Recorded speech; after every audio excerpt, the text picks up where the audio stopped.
านอนกิน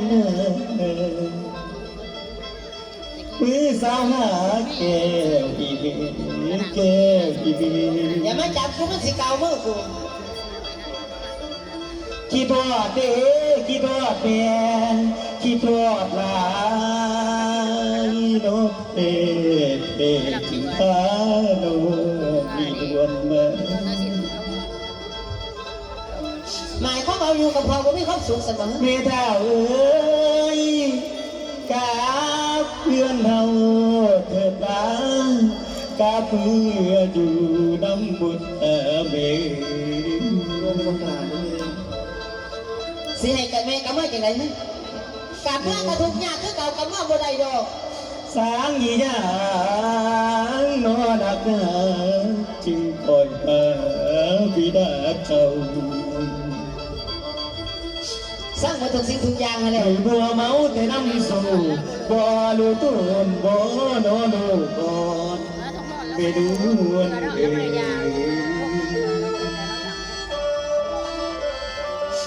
สงสารเนี่ยลูกมาวอน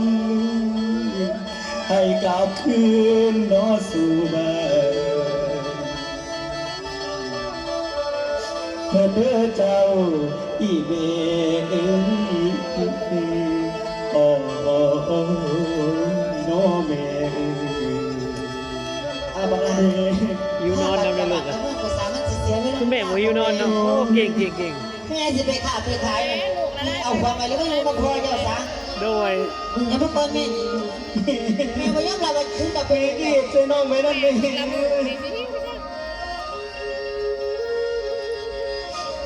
คอ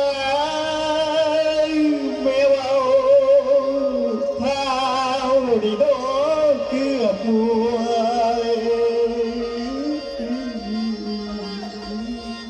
อยู่กับพ่อสู้หุ่นว่าบ่ถ้ากันมาได้จะได้บักซี่คือกันขันบ่ไม่รู้เขาบ่ได้มาหาตัวเลยสิเ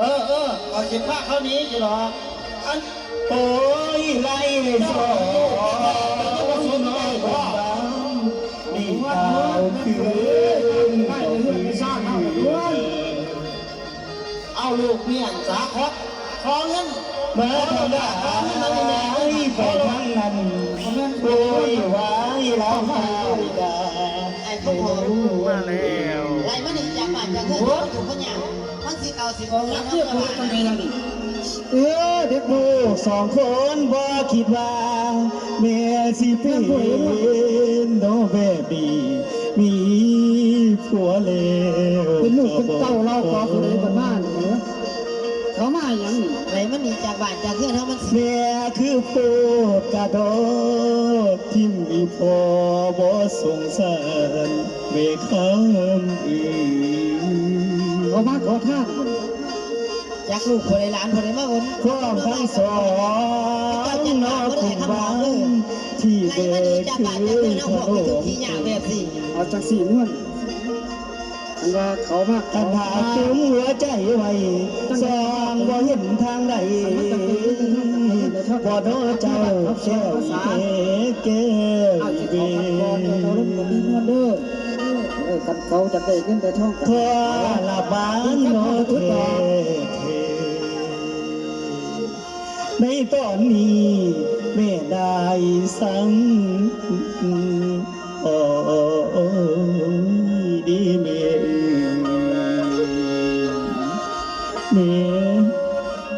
กลับบ้านกับเพื่อนนะสังเองสิทุกที่ยากสำได้ก็ขอบคุณแม่ได้แม่ข้าวกลับบ้านกับเพื่อนไปน้ำพอสุดกระสังอย่ามาวันมาไหวกับนวลจันทร์เสมอเขามีความสุขสนุกสนานบ่มีลูกมีเต่าสนุกเที่ยวสนุกกินแม่บ่หักลูกทั้งสองเลยพี่ย่างผลตรงนี้ก็สนุกกอดกับผัวใหม่ผัวเก่าๆคนนั้นลืมแล้วตั้งแต่นานกลับเมื่อบานเมื่อเฮือนเสือสางนวลมาเมื่ออย่ามาจับนวลแบบสิ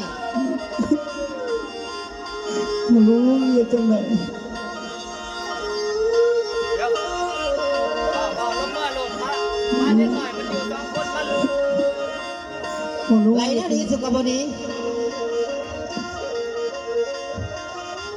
หนีจากบ้านจากเงินกูไปลูก ขันก็ขึ้นมาอีกที่สองสูเจ็บตัวโลดบักย่าผีบ้านี่คือกันพาเขามาได้จังไร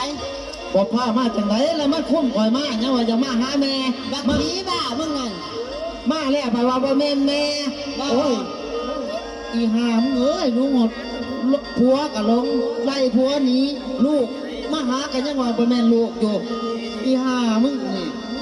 มึงมาจักบอกว่าผัวใหม่แล้วมึงบักย่างเด้อมึงเห็นกับตามึงอยู่นั่น เออไอ้เจ้าหังเจะมีจะไปรอดไปอยู่น้ำสาเศรษฐีเจ้าหันไปรอดไปรอด มึงจะบอกกูก็ได้บักย่าง ฮะ กูมีความสุขสนุกสุขสิ่ง เอ ทุก อ อย่าง ให้ แล้ เจ้าว มีความทุกข์สาเจ้าบ่ให้ไตให้น้ำลูกเต้าเจ้าไปรอด มึงเห็นว่าผู้บ่าวกูทั้งรอทั้งงามเลย เห็นใครจะบอกเห็น มึงเห็นอยู่ไส เห็นอยู่อันเวียงกันน่ะก็มีผู้หนึ่งจะไปยาโสก็มีเขาสิบอกดอก บักย่างผีบ้ามึงหาเปล่า แย่จะหายไปรอด แม่ แม่ ไป หาย มึงหรอบักย่าง ง่วย ถ้ากลับบ้านกับเพื่อนสั่งขันกูขึ้นมาบันนี้ทั้งอยู่นี่สูตายเทแน่นอน เออ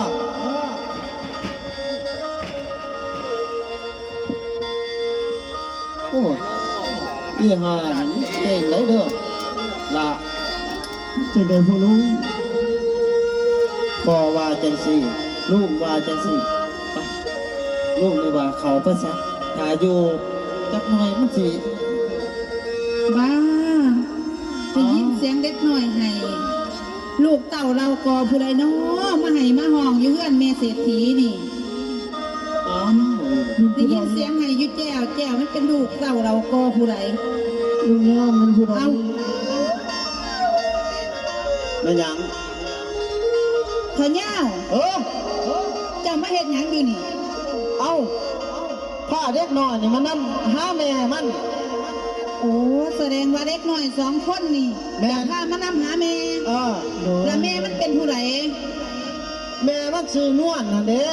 แม่มันซื้อนวล แม่น เอาสรุปปาข่อยหักคนการคนงานนี่แมันเขาตัวข่อยแม่นบ่ ก็สิแม่นนั่นละกันหน่อย มาเขาว่ามีลูกมีผัว เออ โอ้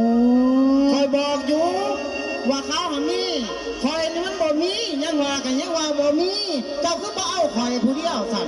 เอาคนสอนประจานมาว่า มึงบ่แม่นเศรษฐีของมึงก็น้อยๆกูสิเอามาหาสิแตกอีหยัง โอ้สิน้อยจังได๋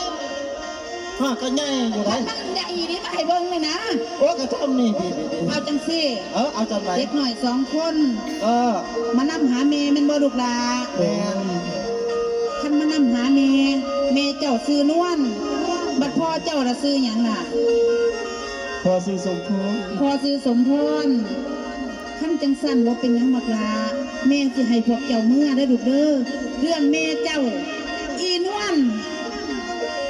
เดี๋ยวแม่สิจัดการเองไล่มันกลับบ้านกลับซองหาหมูสูสองคน เจ้าว่าถือใจคอยอันขอเงินแน่ค่ะหน่อย ขอเงิน ค่าเมื่อนี่ล่ะชิมค่าเล็กน้อยเมื่อเนี่ยบ่มีเงินค่ารถเจ้าว่าถือใจคอยขอเงินนำเจ้าได้บ่มีเงินค่ารถ บ่มีเงินค่ารถเมื่อ เออ มาไผกระไรขอแน่ให้มันค่ารถ เตรียมรถ มันบ่มีเงินค่ารถเดี๋ยวนี้ เจ๊ขอแน่เจ๊ คันมึงอยากไล่อีนี้ก็นั่งดอง นั่งกันนะ นั่งไก่มันถึงนั่งถือจังหวะเลยเด้อ ว่าเจ้าจีที่ไหน บ่เฮ็ดหยังดอกสิเอาเงินให้ เอาเปล่า มึงต้องการเงินแม่นบ่ แม่ง ต้องการอีนี้ เ รีบไปเลย อันนี้น่ะคือเงินก้อนไงมึงจะรีบไปตายที่ไหนมึงไป มึงเฮ็ดงานให้กูบ่จบบ่สิ้น ก็จบเลยดิ จบอยู่ไสมึงหนักเมื่อแม่นบ่ แมนขหน่อย แต่ว่ากูสิจัดการมึงสุดเด็กน้อยสองคนนี่กูสงสารสิให้มันกลับบ้าน ห่วยจะมาว่า ก่อนมึงสิกลับ มึงเฮ็ดเวียกเฮ็ดการเฮ็ดงานให้กูบ่จบ ก็จบเลยเด้ มัน หน่อย กูก็บ่แล้ว เงินไว้ไหน ย่างกูก็บ่แล้ว เงินไว้ไหนพ่อกี่ ว่าให้จังได๋กูโอนเข้าบัญชีเฮ้ยอย่างนี้ฮะจังได๋ยังจังได๋ยังจังได๋จะตกมันตายบ่นี่ฮะจะเอาจังได๋เฮ็ด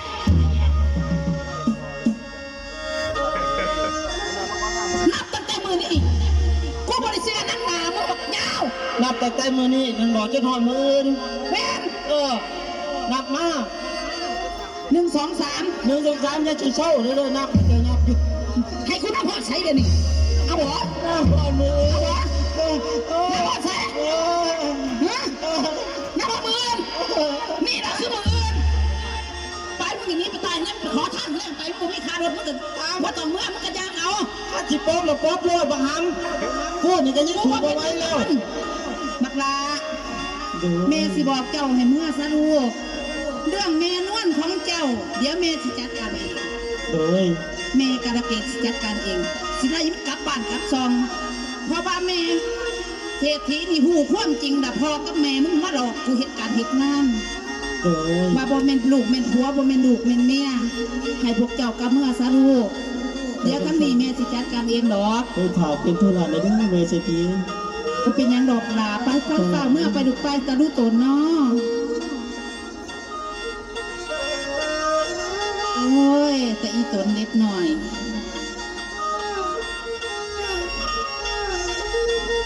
เป็นตาหนายเด้ไอ้ข้ามหอมกระไรล่ามาบัดนี้ฟังอีกก่อนพี่น้องน้องพี่น้องตอนผัวหนึ่งเมียสองมาปากคลองอยู่น้ำกันเลี้ยงหมูเฮาสิเป็นหัวไผได้เนาะเขาสิเป็นคนสองรอฟังไปพ่อได้แม่ไผสิเป็นผู้แย่รอฟังแม่สิเป็นไผ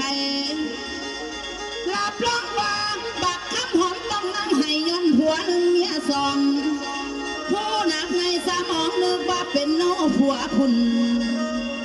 และผู้ทำบุญคือตัวใครการะเกดนี่เมนบอคอยฟังไปเด้อพอรอฟังไปเด้อแม่รอฟังไปให้มุมแจ้งสาธาเจ้าจริงขอ